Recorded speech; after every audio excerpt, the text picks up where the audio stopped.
Hello, welcome to Đồng Nai Radio and Television Station.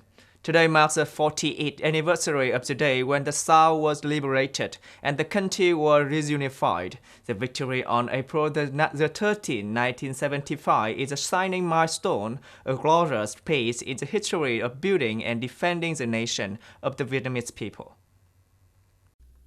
On April 30, 1975, the Ho Chi Minh campaign achieved a complete victory, and the South and the whole country were filled with the red color of flags and flowers, celebrating the great victory of the entire nation. The victory in 1975 completely liberated the South, ending the longest, most difficult, and greatest struggle in the history of Vietnamese people's fight against the foreign aggression to save the country. On the 40th anniversary of the day of liberating the South and unifying the country, we are even prouder of the heroic Vietnamese people and their tradition of unity, determination, and perseverance in protecting sacred territory of the fatherland.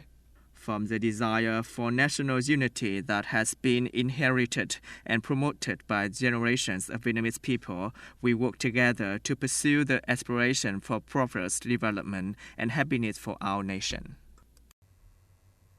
According to the statistics released by the General Statistics Office yesterday, the Consumer Price Index (CPI) for April 2023 decreased by 0.34% compared to the previous month, but increased by 2.81% compared to the same period in 2022.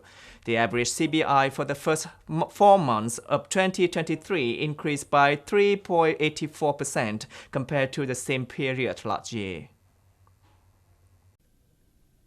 The CPI fluctuations was mixed for different groups of goods and services. Specifically, the food and beverage group decreased by 0.38%. The clothing group decreased by 0.08%. The housing and construction materials group decreased by 0.83%. The culture, entertainment, and tourism group decreased by 0.45%. And the education group decreased by 1.3%.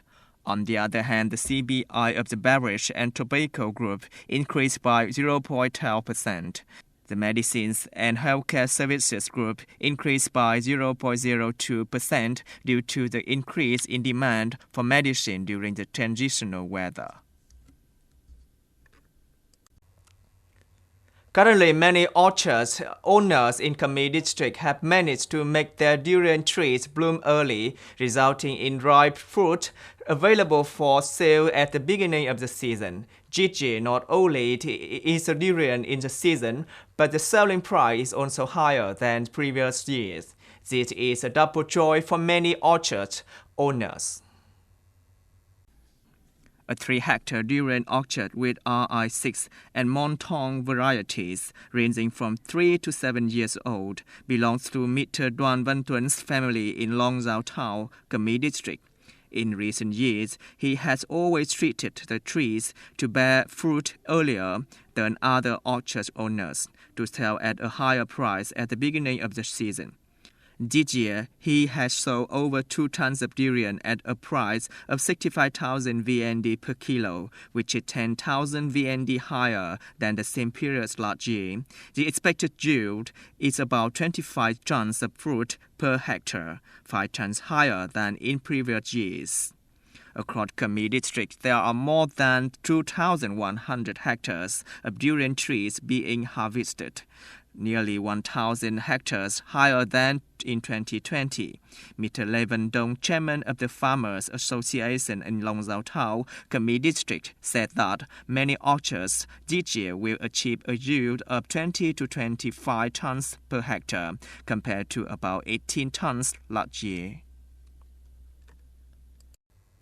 The U.S. Department of State yesterday called on China to stop harassing Philippine vessels in the East Sea. In a statement, U.S. Department of State called on China to end its harassment and unsafe actions towards Philippine vessels in the East Sea, while reaffirming its commitment to maintaining international maritime order based on the rule of law in collaboration with the Philippines. The Philippines had earlier accused the Chinese Coast Guard of using shadowing and dangerous maneuver during a patrol in disputed waters. In February, the Philippines also reported that Chinese vessels had aimed a military-grade laser at one of their supply boats. China claims almost the entirety of the East Sea as its sovereign territories, a claim that was rejected by an international arbitration ruling in 2016 for lacking legal basis. Japanese Prime Minister Kishida Fumio arrived in Egypt yesterday, starting his four-country tour of Africa. In Egypt, he will hold talks with the host country's president, Abdel Fattah el-Sisi. This is Kishida's first trip to Africa since taking office in October 2021, ahead of G7 summit in Hiroshima. Mr. Kishida and el-Sisi are expected to discuss the conflict in Ukraine, with Kishida wanting to make clear that Japan is committed to maintaining and strengthening the international order based on the rule of law. They will also exchange views on regional issues such as the conflict in Sudan. The leaders are also expected to discuss measures to promote investment and trade between Japan and Egypt. After Egypt, Kishida will visit Ghana, Kenya, and Mozambique on his 7-day trip. He will also stop in Singapore on his way back to Japan.